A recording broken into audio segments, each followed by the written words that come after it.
In this video, you're going to see me paint these two paintings, number 1 and number 2. I'm doing them on a single sheet of paper, and my goal was to play with my acrylic inks. And I'll emphasize the word play. I don't have a ton of experience with using my acrylic inks, and that's partly why I'm doing this experiment.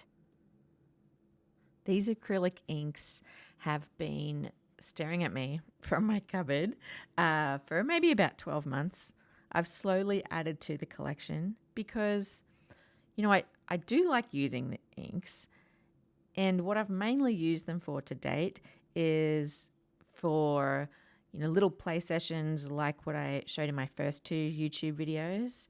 And some of the things I really liked in that were, you can see the transparency of the inks. But I also really love, this is probably the main thing I love about inks, is seeing how they move around on wet paper.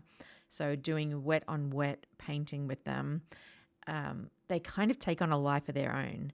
And you can't really control, maybe someone can.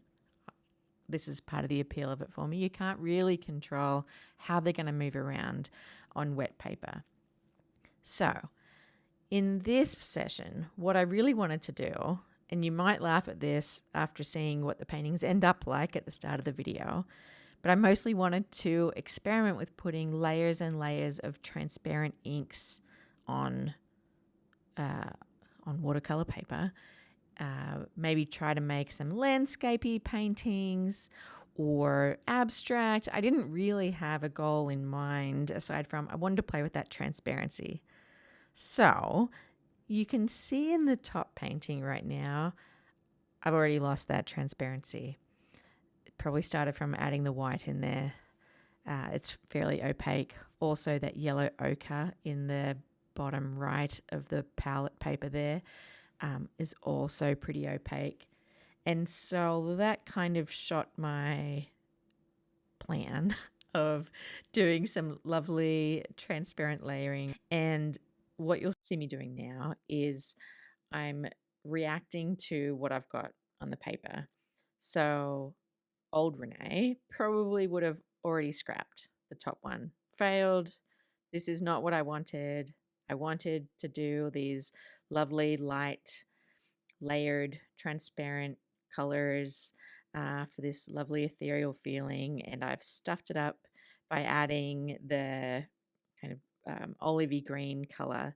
But what I've been learning and really trying to practice and dare say teach myself is to develop a bit more resiliency when I'm making art. Focus on enjoying the process and not creating a product. That sounds super cliche. At least I think it does.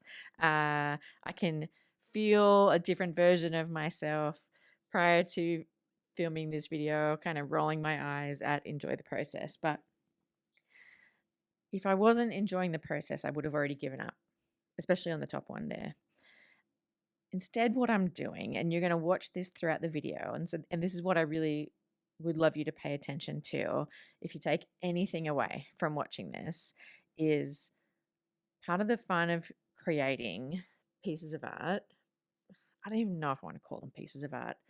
Part of the fun of playing with art materials and just creating a thing, having some fun with them, I think is one, yes, it's obvious. I find it very relaxing and it's a nice way to take my mind off kind of everyday things or just quiet my monkey mind, let's say. That's what has appealed to me since re-picking up my brushes again in my mid-40s a year and a half ago. What I'm coming to really enjoy, and this is fairly recently, say in the last 6 months, what I'm really coming to enjoy about it and kind of watch myself do and be really cognizant of is enjoying the problem solving aspects of making art. What do I mean by that? All right. Hopefully you're seeing what I'm saying. This top painting, I feel like it's not getting better. Also, I'll acknowledge it's super easy to judge my own work And other people may not see it like me. Some people might think it's better. Some people might think it's worse. But, and I will say I was getting pretty frustrated. Not like mad. I was still enjoying it. I didn't walk away, but I didn't know where I was going with it, trying to pull this back into something that I liked. So, what I had started doing in that top one, and now you'll see me doing in the bottom one, is adding some darker values there. Funny story. The bottom one, I really wanted to focus on keeping a warm color palette. I don't know why. I don't use warm color palettes very often. Felt like a good challenge. And here I'm adding a whole bunch of dark blue. Not a warm color. Well, at least in comparison to the yellows and peaches that were already on there. So out with that idea. And I think it really just helped me continue to loosen up. I added the dark blue mixes into both the top and bottom ones to create some value contrast in both of them. Again, not something that you have to do, but something that I've been learning and experimenting with in the last 6 months or so is how to create contrast in the work that I'm doing. And so I tried to warm it up there with a little bit of that pinky magenta color. I will say this brush that I'm using right now, I loved the marks that that's making, the more random brush strokes just because of the shape of the bristles. And I'll put details of the materials and tools I used and the paper in the description of the video. So the bottom one now is also not going to plan. Again, I want you to pay attention to this because I feel like if you're a person who has been playing with art materials at some point in your life, and I'm assuming you are if you're watching this, I'm assuming you'll be able to relate to this situation of like, oh my goodness, what have I done? I've lost it. It's looking like rubbish. So in that bottom one, I just started trying to cover everything up or cover a whole bunch of things up in there that I wasn't liking. So I put all that white acrylic ink on there, and then I covered it with the kind of that mid-value purpley blue color. See, not liking that as much either. Dabbing it off with a paper towel, which also creates some interesting textures, but yeah, I was struggling with this. I've switched brushes and now I'm thinking, well, let me try to make some different style marks, see what I can do with it. So the good part, the positive side of just trying things and maybe losing where you wanted to go in creating some art is I had nowhere to go but up. So with this bottom one, I can just throw anything at it. And in my mind, it's not going to get any worse. So why not try some different mark making? So here I've started making some marks with a white, I believe it's a Stabilo All pencil. Again, I'll put some details in the description of the video. Initially, I wanted to constrain this paint session, this play session that I just did on the weekend, to acrylic inks. But I'm pointing this out because I didn't want that to give me more frustration than it should have. Meaning, if that stops me from having fun, then what's the point of having that constraint? So that's why I started adding the pencil. I felt like I needed to add some marks in there that mixed things up a bit, that gave me something else to respond to. So I'm trying to warm up this palette here down the bottom and adding in that bright yellow. I believe it's an Indian yellow.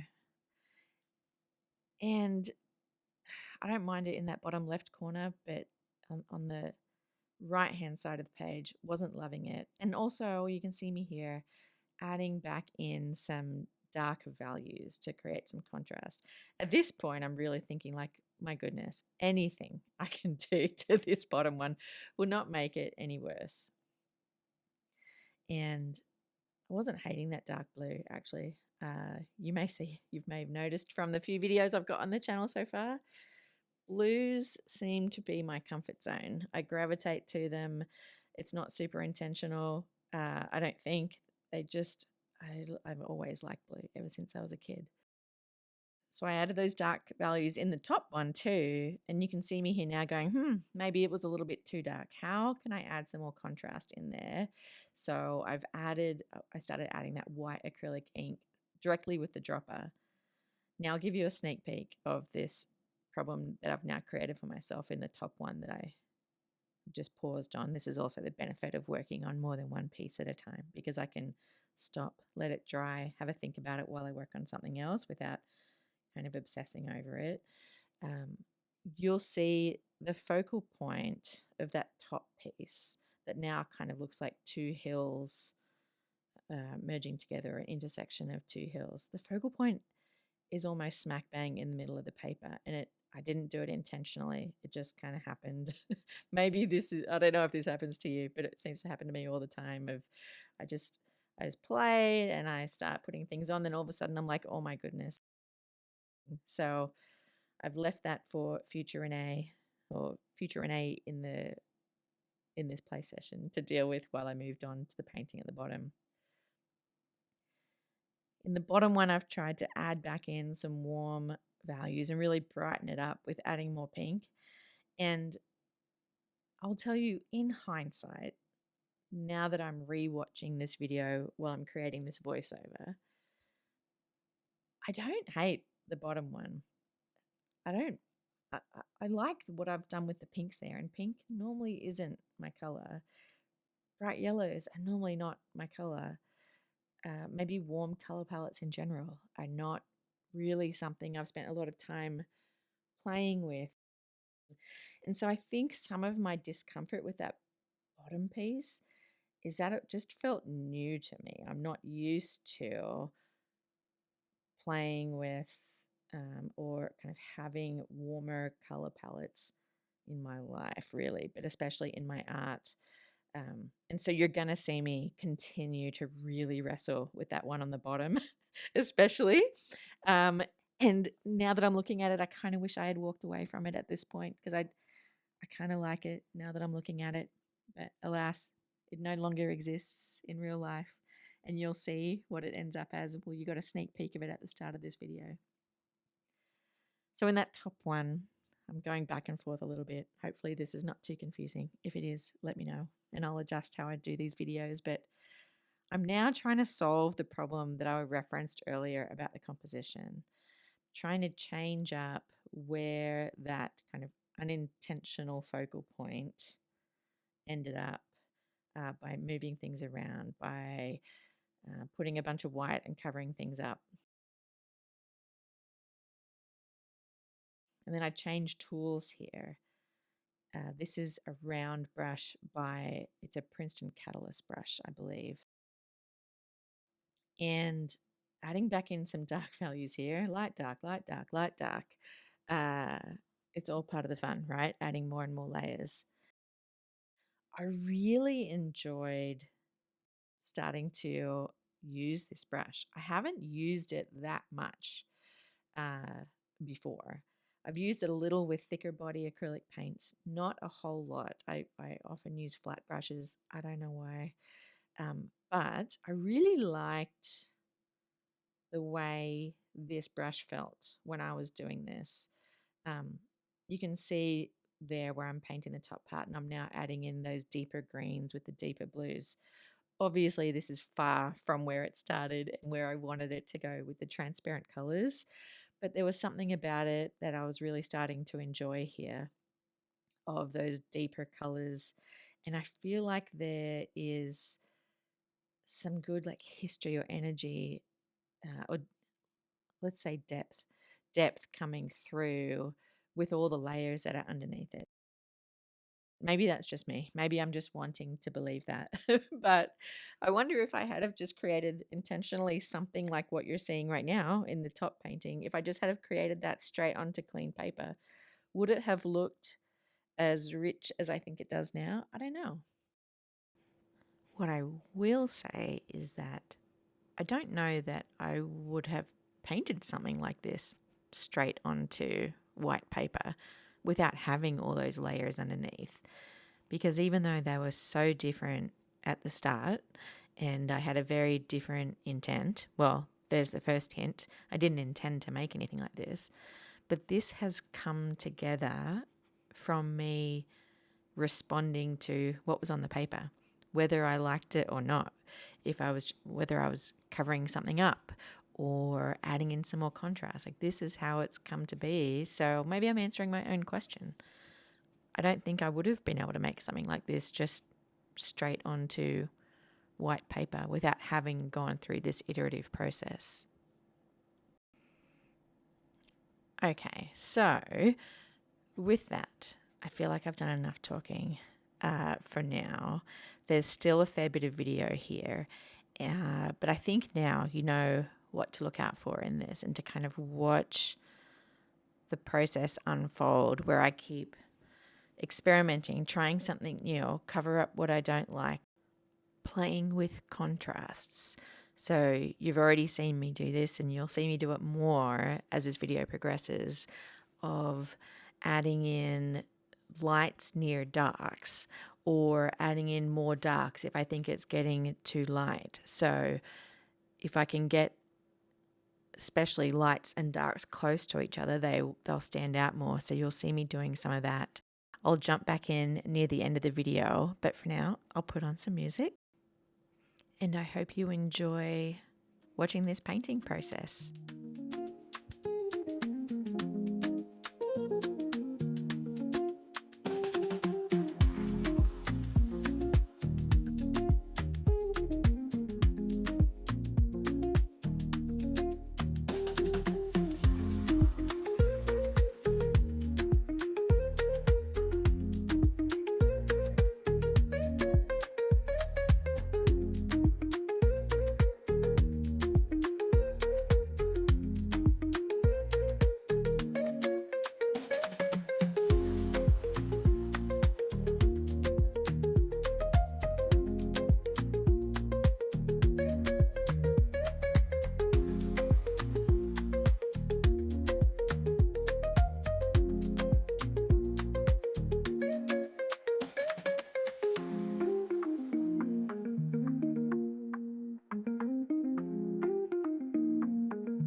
So I'm just going to pop back in here for a minute because I'm ripping off the tape here and I want to tell you why.